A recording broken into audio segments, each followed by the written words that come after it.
Hello. I will be reading The Underneath by Kathi, Appelt. There is nothing lonelier than a cat who has been loved, at least for a while, and then abandoned on the side of the road. A small calico cat. Her family, the one she lived with, has left her in this old and forgotten forest. This forest where the rain is soaking into her fur. How long has she been walking? Hours? Days? She wasn't even sure how she got here, so far from the town where she grew up. Something about a car. Something about a long drive. And now here she is. Here in this old forest where the rain slipped between the branches and settled into her fur. The pine needles were soft beneath her feet. She heard the water splash onto the puddles all around, noticed the evening roll in, the sky grow darker. She walked and walked, farther and farther from the red dirt road. She should have been afraid. She should have been concerned about the lightning, slicing the drops of rain in two and electrifying the air. She should have been worried in the falling dark, but mostly she was lonely. She walked some more on the soft pine needles until at last she found an old nest, maybe a squirrel's, maybe a skunk's, maybe a porcupine's. It's hard to tell when a nest has gone unused for a long time, and this one surely had.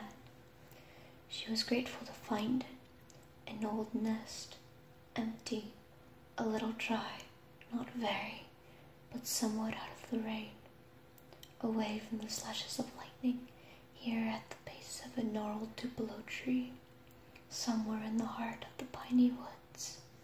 Here, she curled up in a tight ball and waited, purred to her unborn babies.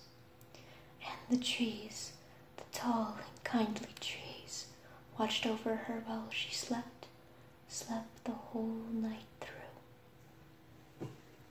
Chapter 2. Ah, the trees. On the other side of the forest, there is an old loblolly pine.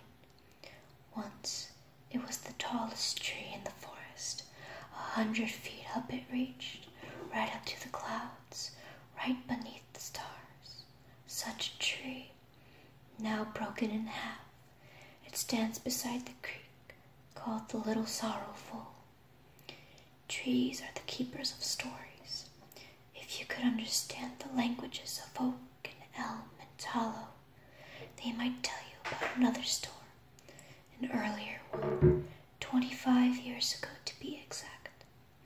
A storm that barreled across the sky, filling up the streams and bayous, how it dipped and charged, rushed through the boughs. Its black clouds were enormous, thick and heavy with water.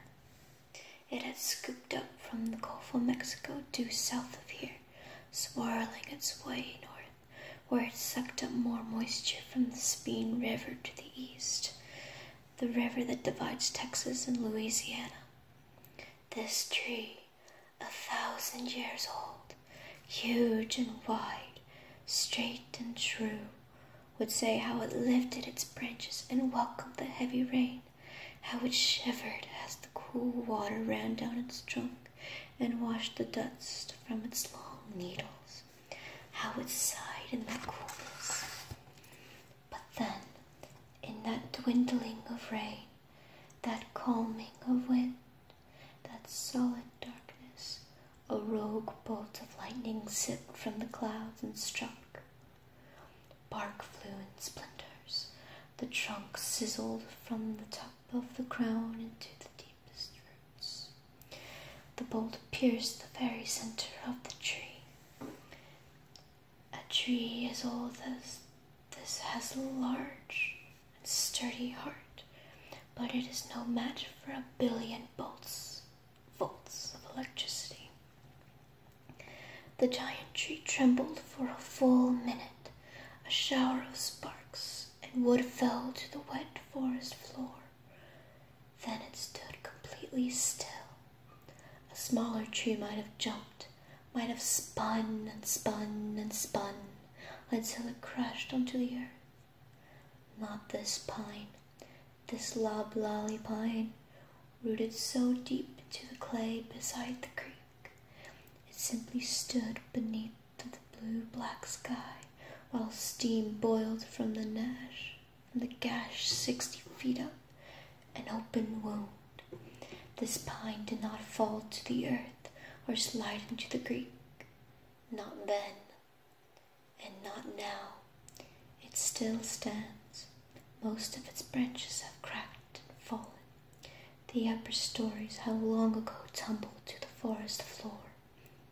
Some of them had slipped into the creek and drifted downstream, down to the Silver Sabine, down to the Gulf of Mexico, down. But the trunk remains, tall and hollow, straight and true, right here on Little Sorrowful, just a mile or so from a calico cat, curled inside of her dried nest, while the rain falls all around. Chapter 3. Meanwhile, deep beneath the hard red dirt, held tightly in the grip of the old tree's roots, something had come loose.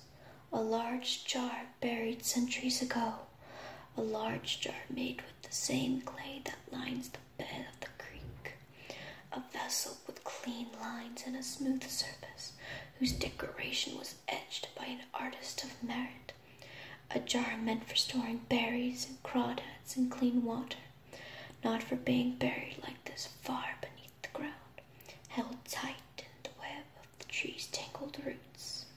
This jar, with its contents, a creature even older than the forest itself, older than the creek, the last of her kind. This beautiful jar, shaken loose on the random streak of lightning that pierced the tree's heart and seared downward into the tangled roots. Ever since, they have been loosening their grip. Trapped, the creature waited. For 1,000 years she has slipped in and out of her deep, deep sleep, stirred in her pitch-black prison beneath the dying pine. Soon, she whispered into the deep and solemn dark, my time will come. Then she closed her eyes and returned to sleep.